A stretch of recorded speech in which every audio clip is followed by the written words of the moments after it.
Good morning, everybody. Welcome to our first annual Elite Builders Gala.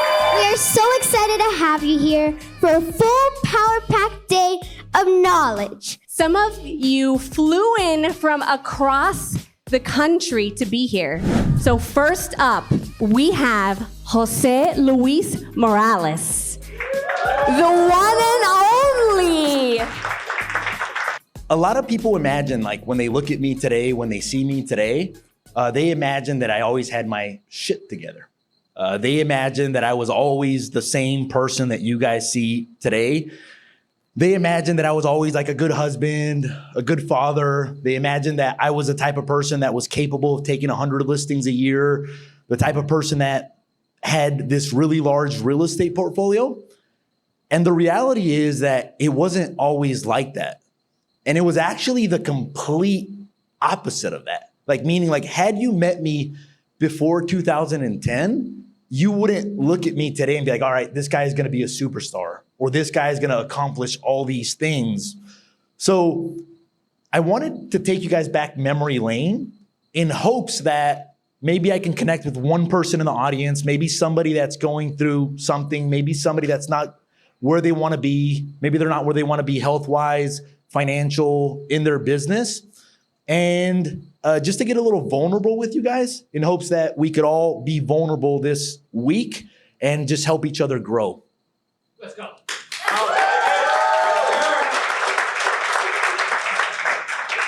So does anybody recognize this person? That is what I was thinking back then.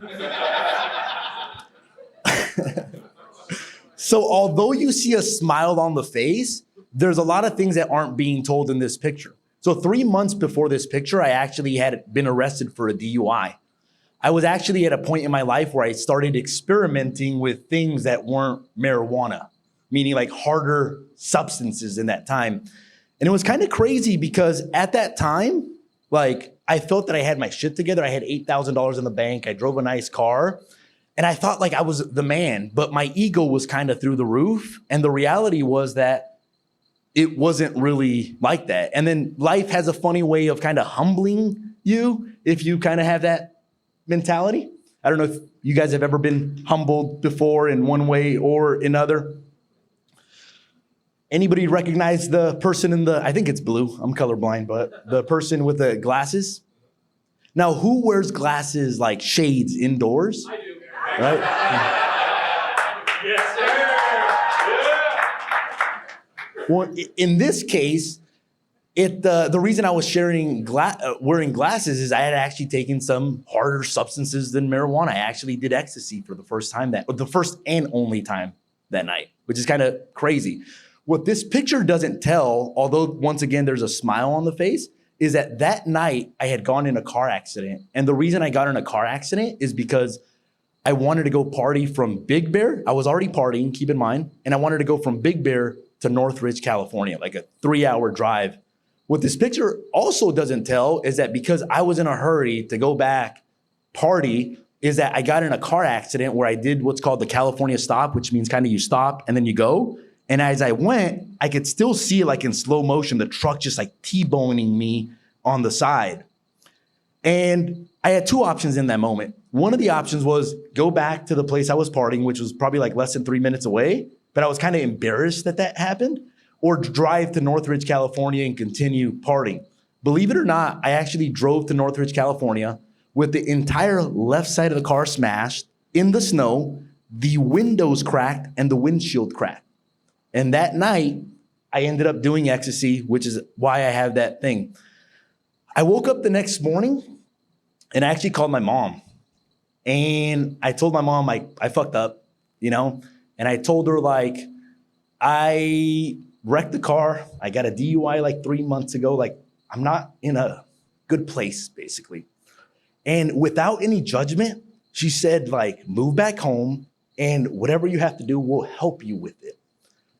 So it's crazy because in the next picture, you'll see that like 10 months later, my life actually started to change and it started to rebound, all because I changed the environment of the people that I was hanging out with. Like when I moved back home, I cut ties with every single one of the friends that basically was doing those things. And it was kind of weird because like I kept saying no, no, no, and hanging out. And then it gets to the point where they stop asking after you say no so many times. So I don't know if you guys are in a situation right now where maybe there's some people in your life where maybe you need to cut ties with them, or some people that maybe aren't a positive influence in you.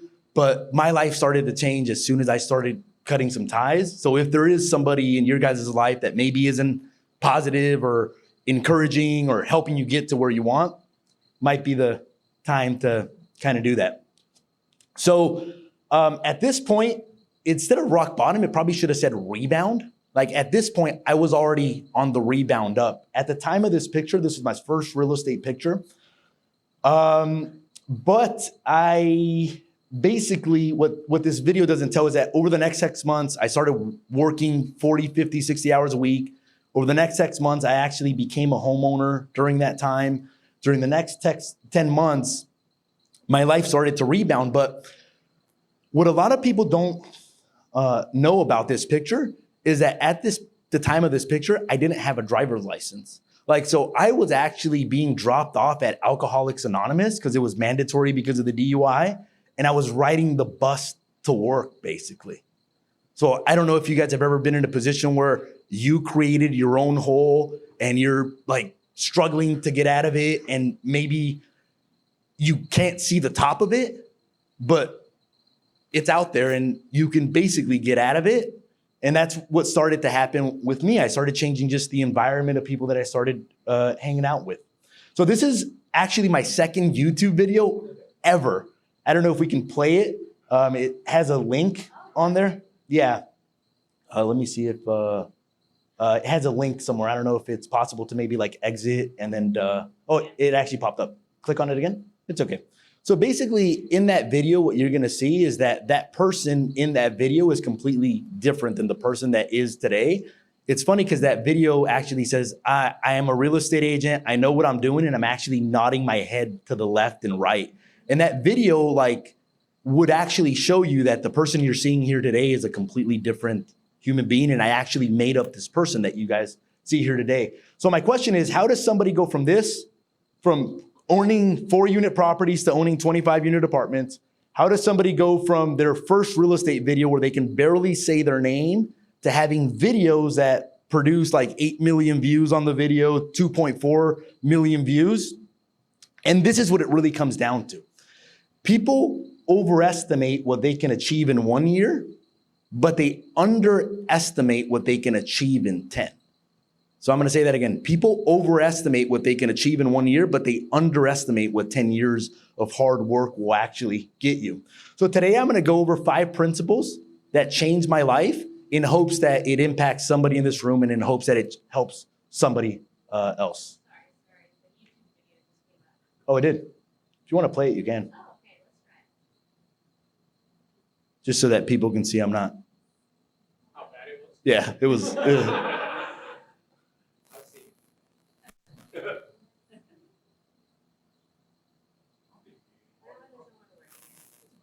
It's fine. All right.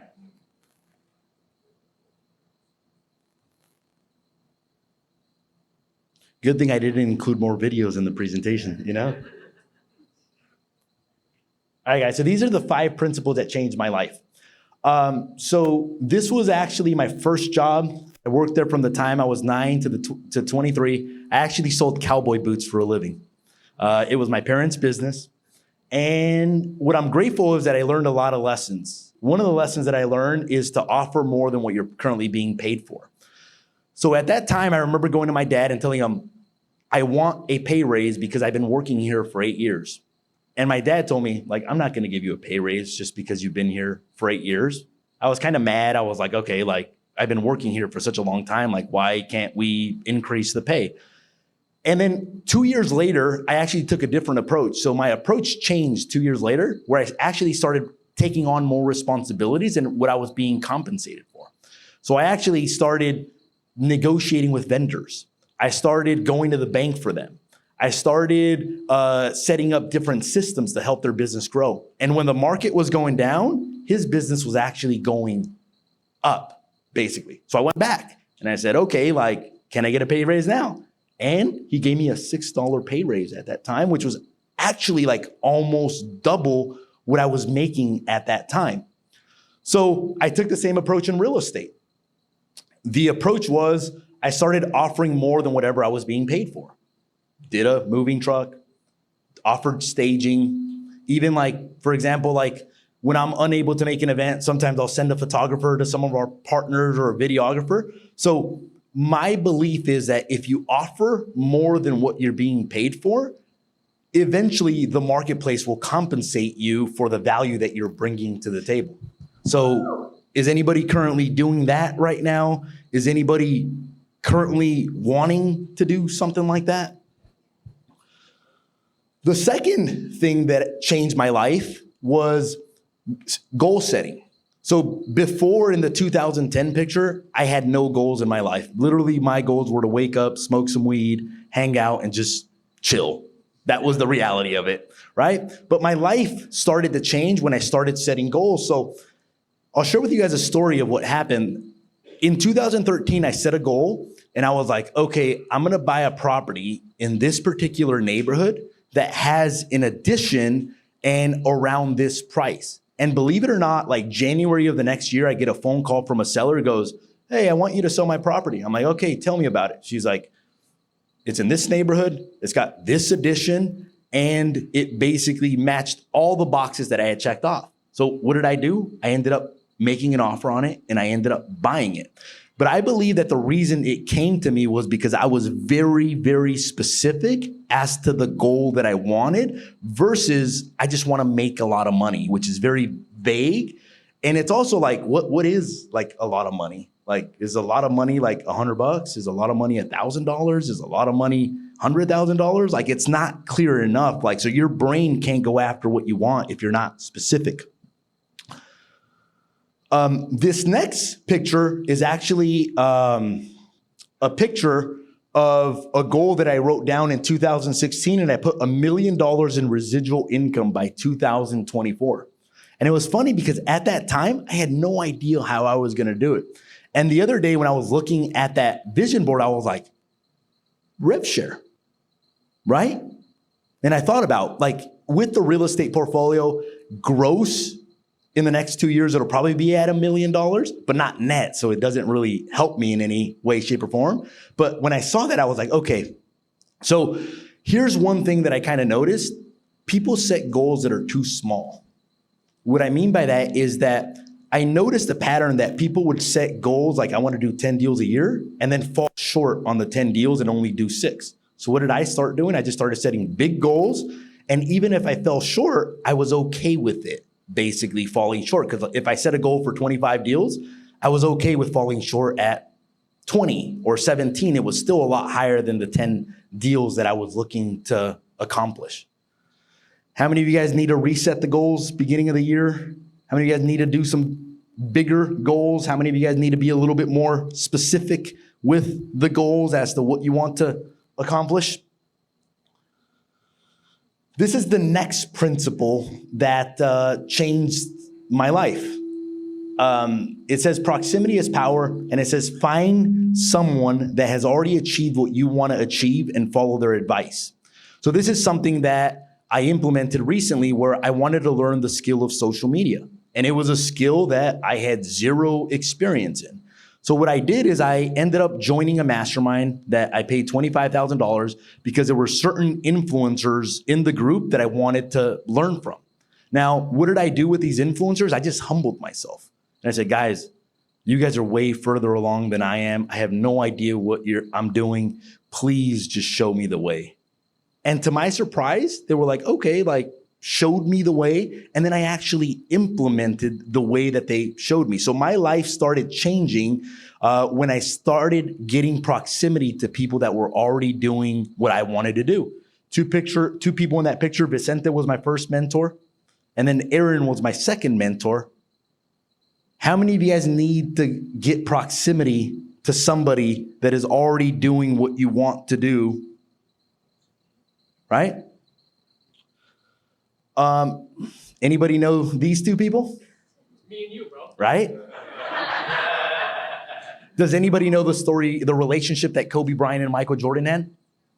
Kobe Bryant did that exact same thing to Michael. Like literally would call him and just say, hey, Michael, like, how do you do that turnaround jump shot?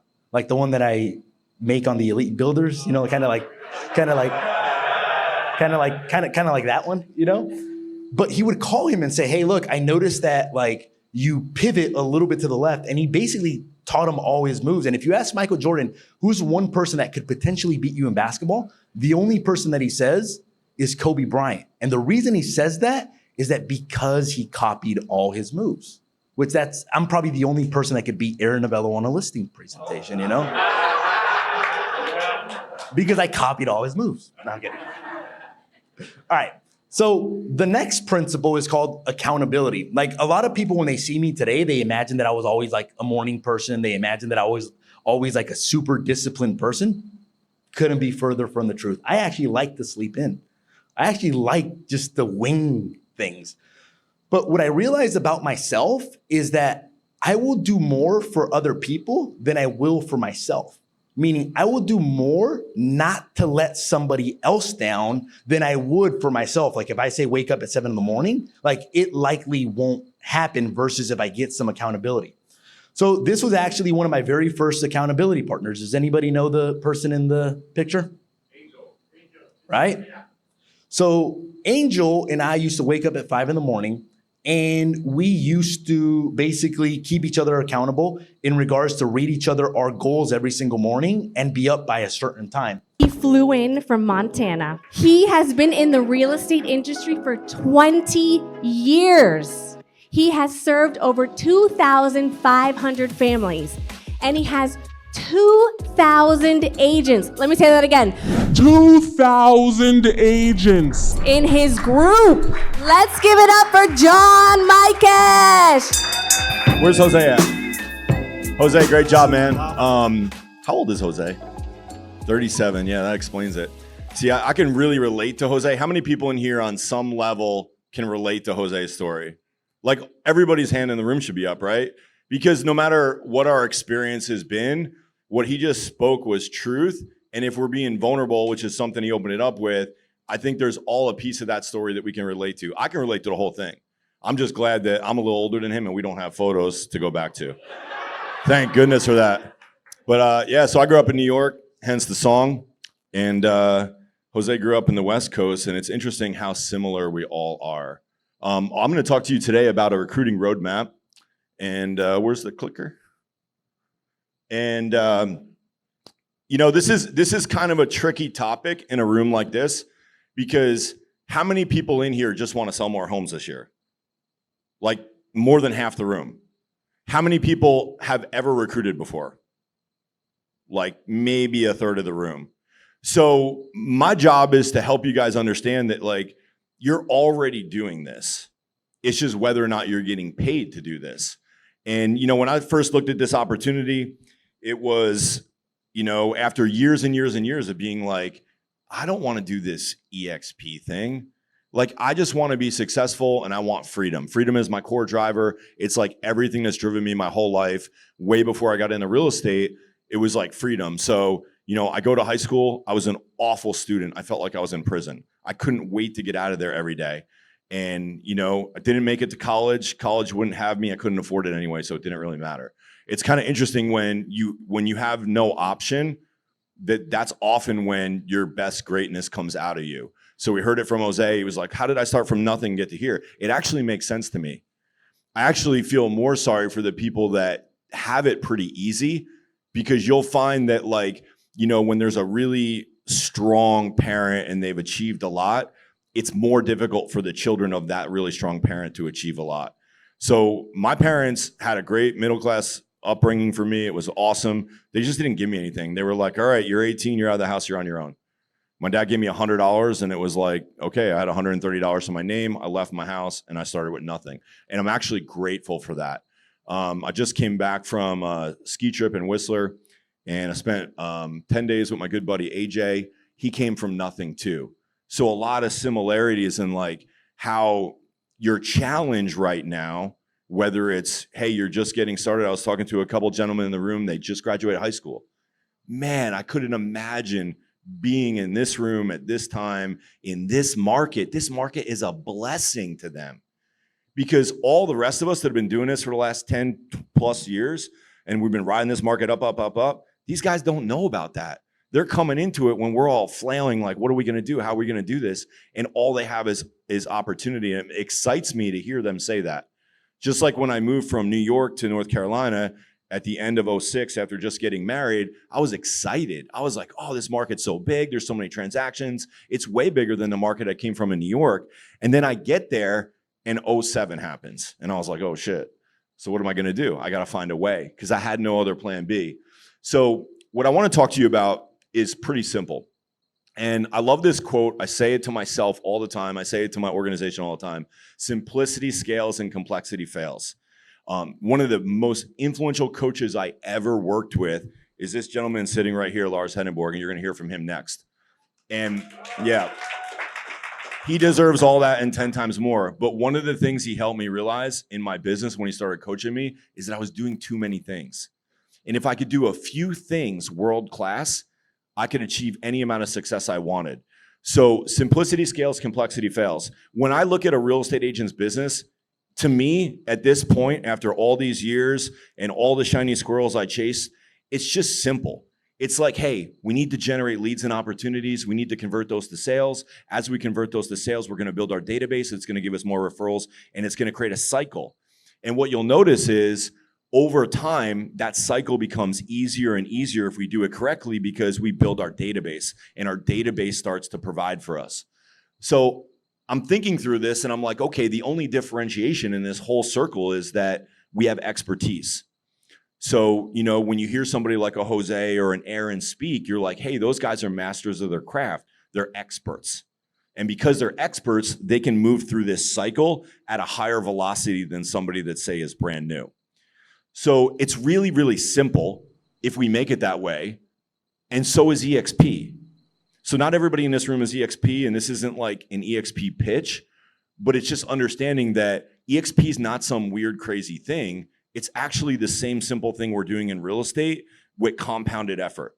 So at EXP, we speak to agents who we're already in transactions with if we're doing the first cycle. And then we ask them, do you want to sell more homes or do you want to get off the hamster wheel? Or do you want to do both? Either or all three is okay. And then we create success stories that lead to more agents to speak to. And in this model, we differentiate through leadership. So you guys are with an amazing leadership group here with Aaron and Jose and everybody, and we're here to support you as well. But just understand it's very, very simple. So when building an organization at EXP, we just need to understand a few things. Everything duplicates. This is built one agent at a time. You're not going to mass market your way to, you know, thousands of people in your organization. You can mass market your way to conversations, which will lead to more people in your organization. But it's a conversation, and you're just looking for people who are looking for you. And I think this is the thing that took me the longest to realize. I've been with EXP now for about 3.5 years, and at first I was like, once I got it, like I really got it, and I was like, oh my gosh, this is amazing. Like this is a connection that has never existed for me in my real estate career, because for once, I'm giving advice that's in the best interest of the person I'm giving it to. And let me unpack that for 1 second. As a team leader, I was very proud of the results that I got because they came on the backs of the people that work for me. And I was able to help people achieve a lot of success in real estate, even if they'd never sold a house before, because we had a system that helped them duplicate success. However, my advice, my coaching, my mentoring, my leadership was only going to take them so far, because I was willing to help them learn how to sell more homes, but I wasn't willing to teach them how to build the business that I had. So if you understand that, and maybe you've been a part of a team, somebody else's team, and you've been on that team, you know, like, hey, this guy's going to help me do really good as long as all that goodness happens under that person. But at what point do you want more? Like, I was part of a team and I wanted more. And I was pissed off when I felt like somebody had a lid on my success, because again, that core driver is freedom. So the minute that I realized that I'm part of a game and that system isn't allowing me to achieve more, I'm like, I got to get out of here. When I came to EXP, it was the first time where I really felt like I was part of a system where there was no ceiling above me. And I could come in and I could be more successful than the person that brought me in. And guess what? That person was really excited if I did that. And so I find that out and I'm like, everybody's got to do this. Everybody's got to know about this. And I approached the market the wrong way because you got to find people that are looking for you. So in order to do that, we have to understand what's important to them. I was approaching it all wrong. I was approaching it with like what I was excited about. But what is important to them? Is it more important to you that we scale up your production? Is it more important to you that we get you, focused on revenue share and building retirement? What's more important to you? And for some people, they only want to do production. And there's nothing wrong with that. In fact, that's probably the secret to growth at EXP. You become a rock star in your market, you sell more than anybody else, you become infinitely attractive, people will chase you down, you won't have to chase them down. Or you've been doing that and you already are that person in your market. Maybe you're more focused on revenue share. We have people joining our organization every day that just want to build a revenue share organization, and that's fine too. Some people want both, that's also fine too. When I came into this, when Lars came into this, we were really focused on the recruiting the rev share because we had done production at such a high level for so long that we realized that that wasn't the answer. Because we can make more money, but does it really improve our life? If I can teach you how to sell 10 more homes or your first 10 homes, you're gonna make some money, but it's not gonna change your life. If I can teach you how to recruit 10 agents, it could change your life. I'm gonna show you that right here today. So, where's the clock that I should be following? Is there one? Okay, all right, awesome, I'm doing great. They were nervous when they saw all the slides I had. I'm gonna teach you real quick our 10 by 10 quick start strategy, our proven 4-step process. And just to kind of validate this, like I don't need a pat on the back, trust me. But just for people in the room that haven't seen this or don't know who I am or why you're all here, EXP has 90,000 agents. Lars and I came into this together. We broke the record in the company, fastest growth to 1,000 of anybody in the history of the company. And this is the exact way that we did it. We built the plane while we were flying it. We knew what we needed to do. We knew that there was a pathway. We interviewed the top 6 people in the world for EXP who all happen to be in our upline. And we connected the dots, and this is the proven plan that works. So I'm gonna teach you all this real quick, and we call it our 10 by 10 quick start strategy because I want everybody in this room to know that they can recruit if they choose to. Don't have to, don't even have to want to, but I want you to be armed and dangerous so that when the opportunity arises, which it will, because as you sell more homes, which if you hang around the people in this room, you're gonna sell more homes, people are gonna naturally gravitate to you, and it's gonna be an opportunity for you to take advantage of this model, which I think is unlike anything I've ever seen in the real estate industry.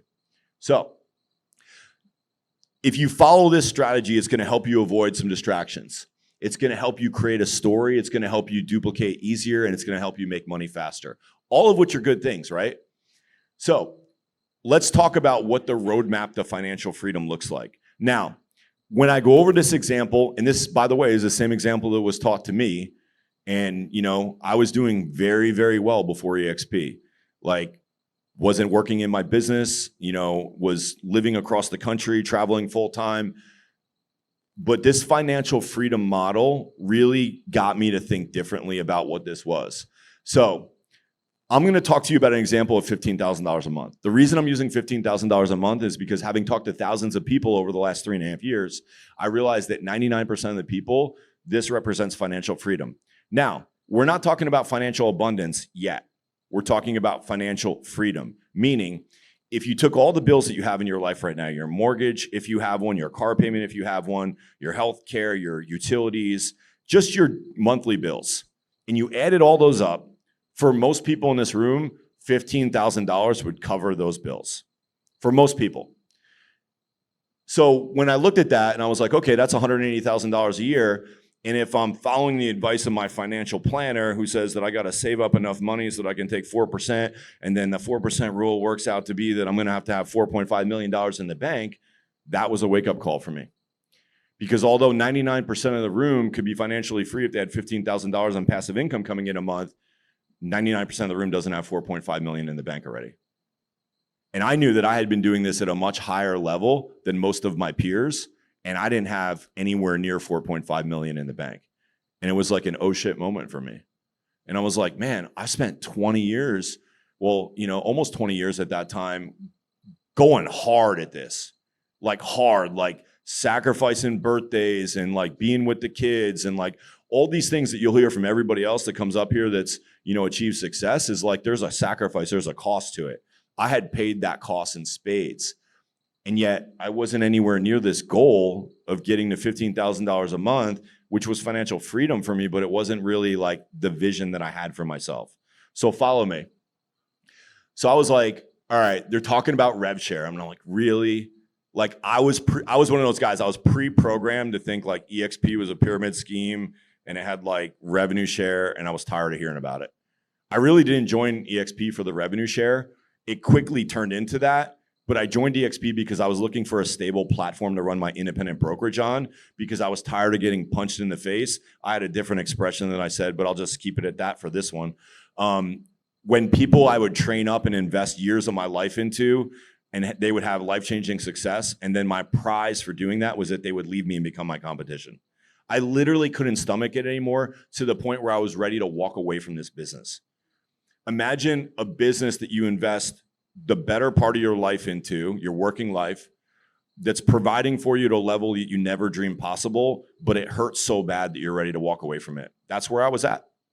And I joined EXP because I said, I'm gonna give up on this thing anyway. I'll try this thing because they're saying it's gonna be better, and I'll see what happens. So they said, hey, give us 3 years. And in 3 years, I just want you to focus on attracting 10 agents. So you're in these transactions. Most of you are probably selling more than 10 houses a year anyway. You're talking to 10 agents anyway. Could over 3 years, the agents that you do transactions with, the agents that you already know, the agents on your team, could you attract 10 agents to a model that's going to help them save money and create more opportunity? And I was like, yeah, I think I can do that. And they were like, cool. You'll make $2,800 per capping agent. And I was like, okay, cool. I don't know any non-capping agents. Like I know agents that sell more than $2.7 million of real estate a year, right? So I wasn't worried about like the ones that don't do that. I was like, I'll find 10 that do. And they were like, cool, John. Well, if you can do that, then feasibly we can help those 10 do the same thing. And now the way this model works is you'll have 10 on your first level. And if we help those 10 get 10, you'll have 100 on your second level. And they were like, oh, and by the way, you get paid on 7 levels, but we're not even going to talk about that. And I like that because, again, simplicity scales, complexity fails. I was like, let's just talk about 2 levels because after that, I just don't understand. And there's too many circles on this board and like it's all crazy. So just let's focus on that. And I was like, cool. You actually get paid more on your second level. So you'd make $3,200 per capping agent. And plus your first level is $350,000 a year. And I was like, what are we talking about here? $350,000 a year. If I go get 10 people and help them get 10 people. And I was like, this would be amazing. Like I could like readjust my life to live on that and be good. And then I was like, all right, well, I'm a New Yorker, so I'm skeptical of everything. And I'm like, who's trying to take advantage of me in this situation right here? Somebody's trying to take advantage of me. And I was like, well, what if they don't all cap? And now I'm going back on what I said. It's like, oh yeah, I can find people that sell more than 2.7 million. I was like, what if I can't? Or what if they can't? And I was like, even if I conservatively look at this at a worst case scenario and say I'm 50% successful, it's still $180,000 a year or $15,000 a month. And then this is what really, really like solidified it for me. I knew what I had done before EXP and I knew the path that I was on. And all I had to do was say, hey, what's more likely? Is it more likely that I can attract 10 agents with the help of my support and my upline, who happen to be the 6 best people in the world for EXP? Or is it more likely that I'm going to save up $4.5 million after taxes? And by the way, in the next 3 years. And I knew what the answer was. And I didn't want to say it out loud, but I knew there was 0 chance that I was going to save up to the 4.5 million in 3 years. So I said, what do I have to lose? I don't have an option that's better than this, so I might as well just throw myself in. And I ended up doing that, and I'm in 3.5 years, and like that number looks very small to me now, if that makes sense. I got Yeah, it's crazy. It's literally life changing, and it's not a cliche. It's like real, and I have to like consistently remind myself about that. This year, I bought one of those old like 12-month calendars because my travel got so ridiculous that I couldn't really see it on my Google Map or my Google Calendar. I needed to like physically like, oh shit, I'm gone 2 weeks that month, 2 weeks that month. I'm here. Oh, I'm gone 2 weeks. Like I added it all up. I'm away more than I'm home this year. And I'm traveling like right now for business, but it feels like pleasure. Like I love doing this. I love being here. I love being around you. I love seeing the fire in somebody's eyes, like an Aaron, like a Jose who's coming up and they're experiencing that life change in the moment. I just went skiing for 10 days in Whistler, Canada. I didn't even bring my laptop. Like, as a real estate agent, like that laptop was with me everywhere I went. I mean, even when I had that old like 27-pound Dell laptop, it was like everywhere I went, here I go, I got my laptop. I couldn't even go to like Target without my laptop. I might have to like write up a contract. And to just like get on a plane and leave for 10 days and come back and have more money than when you left, even though you're spending a lot of money to be there, like it's just crazy. So how did we do it? Like, what are the brass tacks? Because it's one thing to understand that there's an opportunity. It's another thing to believe that you can do it too. And I believe we need both to come together for people to take action. So, you know, Jose's sharing a bunch of stuff. I'm going to share some stuff. We're all going to share some stuff. And what I know in a conference like this is that a lot of times we listen to information, but listening is like, we're talking about passive income, but there's no passive learning. Flying in from North Carolina, the founder of Real Estate B School. He has served over 5,000 families, and now he helps 1,000+ agents scale their business so that it doesn't take over their lives. Let's give a big round of applause for Lars Hedenberg. I promise you I'm gonna cry. Don't get freaked out if it makes you uncomfortable. Just let me do it, it'll be fine. There wasn't anyone that was more like hard stop against EXP than me, I promise. And now I can talk about it, you know, for days. John called me on Saturday, September 5th at like noon. I remember exactly. I'm crying already. What are you doing? Let's go. So John and I were united against this EXP front. Like we had, you know, decided this was not our thing. So he calls me on Saturday. He's like, you know, I'm shaking as he's saying that he's bringing his team over to EXP. And then he asked me, have you actually studied it? And I'm like, oh shit, I never actually studied it. Guess how many people invited me to look at EXP before September 5th, 2020, properly invited me. Guess. One person. So one person tried to get me to look at it like 3.5 years, 4 years earlier. And so the encouragement is there are people that want to come into this model that just need to be properly introduced to it. That was Saturday. I was licensed with EXP the Friday later, 6 days later, and I had to break up with a business partner in between there. So that's the encouragement when it comes to agent attraction. The brokerage that they're at, they have not cracked the code on helping them in life, in production. All the brokerages are the same. They are stacked against the real estate agent. So just hope that's encouragement for you guys. And just don't be afraid, you know, I know you must have been nervous reaching out to me. And John, that system that he gave you, it's literally what he told me to do back then. He wrote the script. He made me, you know, create my list. I call one guy and I was so nervous. My palms were sweating. I was reading my script. This guy's selling like 400 homes a year. I get off the phone with him. He calls me back. He's like, Lars, I just want to tell you, you sounded really nervous because this guy's really good at real estate, better than me. And I said, I am nervous. Like this is nerve-wracking, right? I had never done this before. So there isn't a part of your journey that isn't going to make you severely uncomfortable, whether it's growing your real estate business or if it's doing agent attraction. So I don't know if I'm going to be able to do it in that time, though. You might want to reset that clock. Yeah, let's start it over again, because that first 4 minutes was not my topic. All right, so anybody feel a little bit of turbulence this last year and just in general? Yeah, so we're going to go through some things that you can use tactically to get through tough times. So this is kind of the question I have for you guys, and overwhelmingly, don't feel bad if you can't answer like an enthusiastic yes to this, but do I have a clear roadmap in place to take advantage of the economic shift and grow my business and wealth? Right? This is the time where agents contract. This is the time where there's so much uncertainty in the market. And I'm going to help you guys answer this question positively. So here's where I get emotional.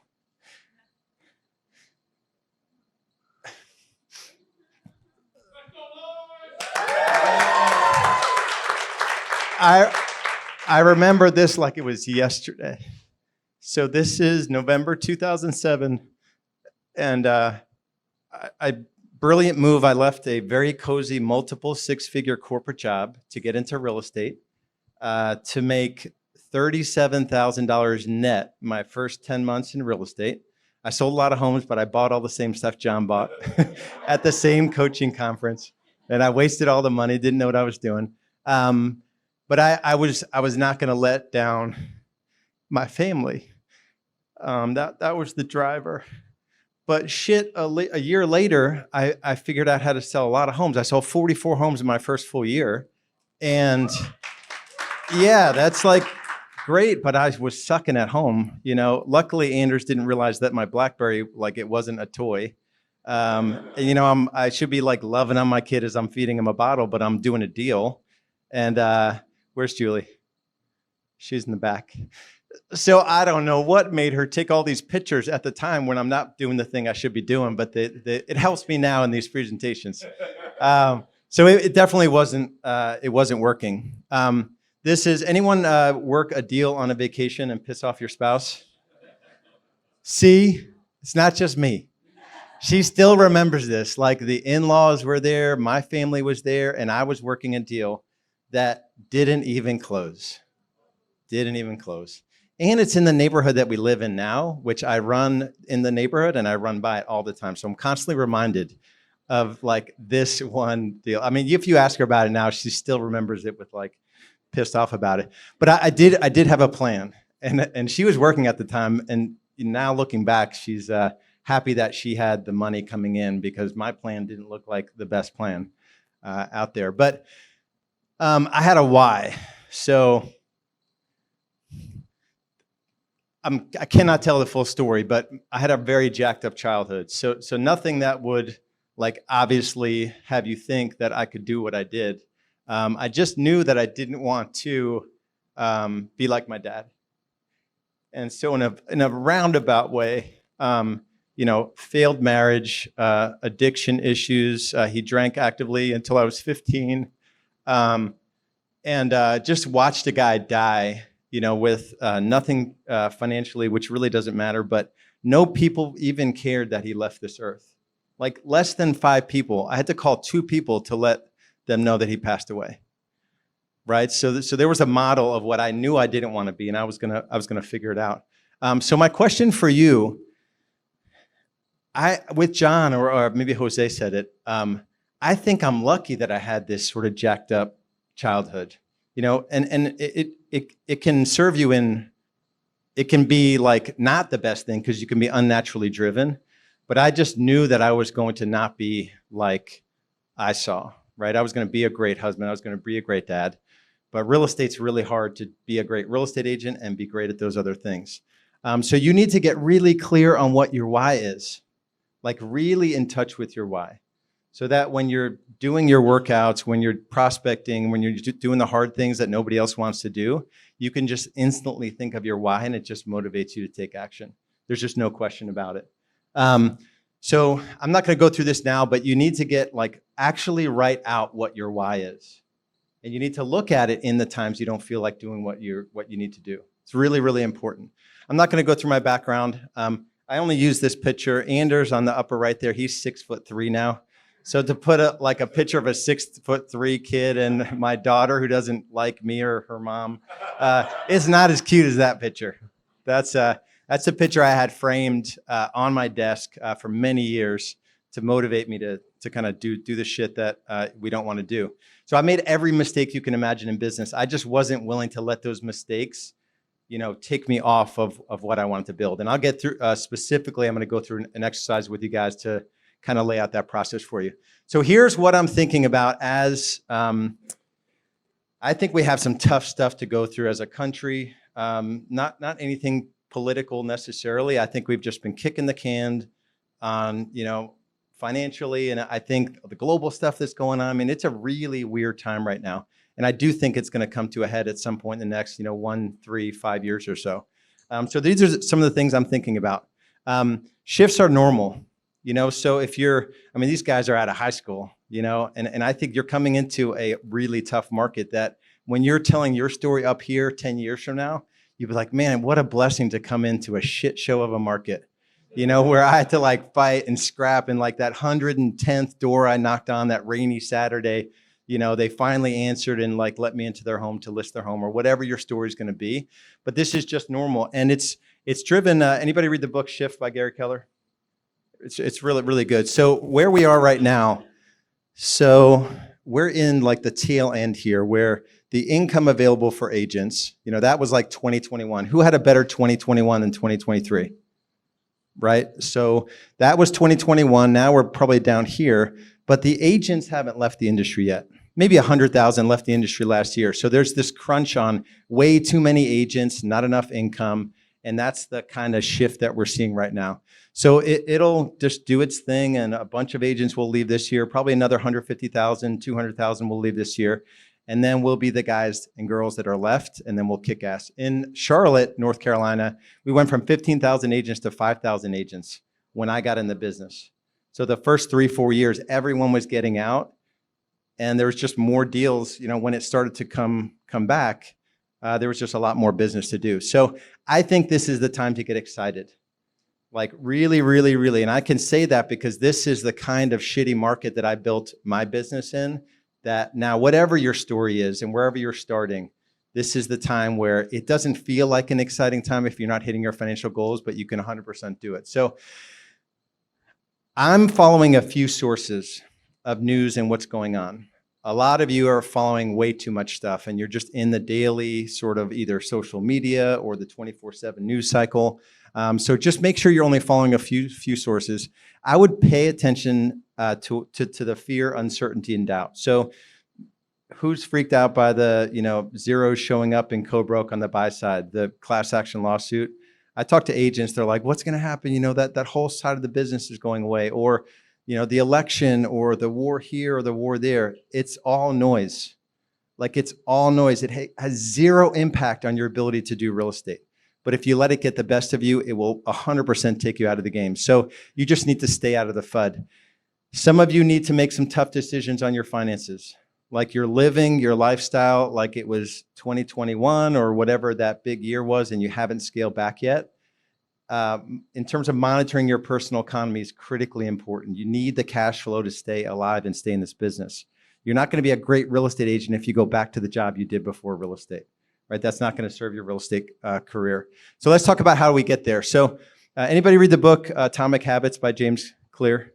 Yeah, if you haven't read it, it's really, really good. Everything we achieve in our life is just a series of these small habits, and it breaks it down in a way that's understandable. So becoming the type of person you want to become, someone who lives by a stronger standard, someone who believes in themselves, someone who can be counted on by the people that matter to them, is about the daily process you follow and not the ultimate product you achieve. And there's just so much comfort in that. It's literally, what do I do today that's going to lay the groundwork for the week, the month, the quarter, the year, the 3, the 5 years. And none of it comes as quickly as you want it to, but you just compound all these wins over time and you'll get there. So I guarantee there's nothing I'm going to talk about in these 8 must-dos that you guys haven't heard. So I'm going to let you down here right from the start. This stuff is really, really simple, but it's not easy. So just understand that this really is the framework that I've used to sell a ton of real estate personally, sell a ton of real estate with a team, do really well in the coaching space, and then same exact thing. I started at zero with no skill set, with a script that was written by John, and the spreadsheet he shared with me, and fill it in, and you're calling these people. That was starting at square one again. Same fear, same sweaty palms, and it was simple. It wasn't hard. I literally just need to call people and read the script. I read the script, and here I am. I've already sold 5,000 homes. I've already have this successful coaching company, but I'm nervous. My palms are sweating, and I just trusted the process. So for some of you that aren't doing what you need to do in real estate, it's just following the process and just doing it, whether you like it or not. So the first thing I realized that allowed me to disconnect the money I made in real estate from the time I put in was a very simple equation. Well, let me start with this. This is a hard truth for some of you. The income you've been making in real estate is simply the result of the choices you've been making with your time. Kind of obvious statement, but if you're not where you want to be financially, it's likely on a daily basis. And if you just stack up all the wasted time daily, the beautiful thing, we're all standing here today, our balance sheet, our bank accounts, our relationships, they're the result of all the choices that we've made. For the most part, there are extenuating circumstances, of course. And I just love that because we just get to use all of that, whatever, all those mistakes as fuel for whatever's to come in the future. So there's no shame, there's no blame. You can start where you are today. So I didn't call it this back then, but the money you're making divided by the hours that you're working. I was talking to a guy, I forget his first name, but he has a corporate job. He has a full-time job now. Likely works, a 40-hour work week. I think he was making $80,000 or so. So $80,000 divided by 2,000 hours a year he's working in that corporate job, he's making $40 an hour, right? My first 10 months in real estate, I only took home 37 grand. I worked about 2,000 hours. I made $18.50 an hour. And I decided when I figured that number out, I was going to change it. I wanted to make $250 an hour in real estate. And just that mindset shift, you guys have to know what the math looks like. So you have to know your current number, like your total income, even if you're working different things, your total income from last year, 2023, divided by the number of hours you worked, that's your business freedom index. And for some of you, you're not very free financially, right? So just know what that number is, and then you get to work. The good thing in real estate is that most of the stuff you do, it's not dollar productive. And you could buy back your time pretty easily and just leverage yourself out of those things. So you need to know what your current number is. And I mean, seriously, go back and figure out in 2023, how much money did I make? How many hours did I work? And then you get to decide what you want that number to be. The first number for me was I wanted to make $500,000 and I wanted to work 40 hours a week. And that's 2,000 hours a year. Very simple math. 500,000 divided by 2,000 hours is $250 an hour. So I wrote that number on a bunch of like those neon colored index cards. And I constantly reminded myself 80% of what I was doing was not that valuable. So if you want to make a lot of money, you're not going to do it doing the traditional activities of a real estate agent, which include like getting in your car, driving over a sign here, picking up a check here, running a personal errand during the day, or entering a listing into MLS, or posting something on social media. Those are all things maybe you should do in your business. They're probably pretty important things, but they're like $15 an hour tasks, and you spend 80% of your time doing them, right? So you're not even in the game of like true wealth building. And the whole industry is stacked against you. So if everyone in this room was selling 2, 3, 4 homes per month, every brokerage would go under, including EXP. Every MLS would fold. Every board would fold probably within at least one cycle within 1 year, because they get paid by having 2 million agents sell 4.5 million homes. I mean, do the math on that. There's only, 9 million sides on 4.5 million, and there's 2 million agents. That's 4.5 commission checks per agent. So if every agent learned how to do 24 commission checks, the whole industry would fold. So there's nobody really at your brokerage that's going to teach you any of this stuff, but this is critically important to understand this. So most agents, who feels like most days are chicken head cut off? Like just personally and real estate. Am I the only one? Hands up. Yeah. So the goal here is to control the chaos.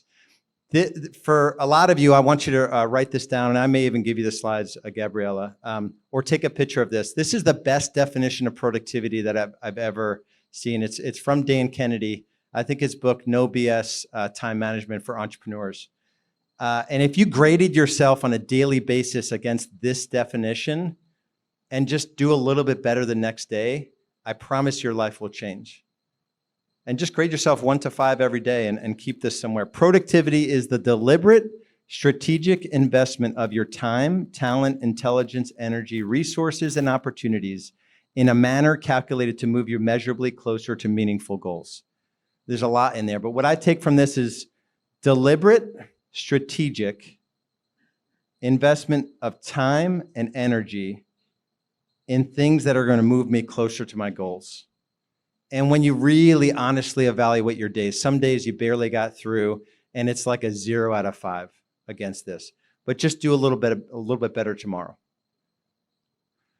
So we want to work on things that are a high return on time, and there's only 5 things. I definitely want you to write down every one of these. There's literally only 5 things that make you the kind of $250, $500, $1,000 an hour in real estate. Number 1 is prospecting. First part of the day. You guys better write this down. Yeah, get your phone out. The high school kids over here. So these are the 5 things. Prospecting. I don't care what you do in those 3 to 4 hours. Just figure out a way to have conversations with decision-making adults about real estate. And a lot of times it's just overcomplicated, and everyone's trying to sell us everything. I think one of you have your license, one doesn't. Wait till you get your license and you join a brokerage. You're just going to get emails from everyone telling you that they know how to teach you real estate. But it's really just sit still for 3 to 4 hours every morning and generate new business. And prospecting is, yeah, one person clap. One person. Yeah, it's not very sexy. The L is lead follow-up. I was talking to Deirdre before, and 90% of your business is going to come from someone that you had an initial conversation with, but they weren't ready to transact, and you just forgot them. And that's why your business has no chance of scaling. So you've got to organize your CRM. You have to have these text and email sequences built out. Don't overthink them. It could be you're just sending out 1 email a week on a weekly market update or something. When I say elite, I want you to yell back builders. Elite! Builders! Elite! Builders! Everybody's like, yo, what did I just walk into? It's like a cult. What's going on?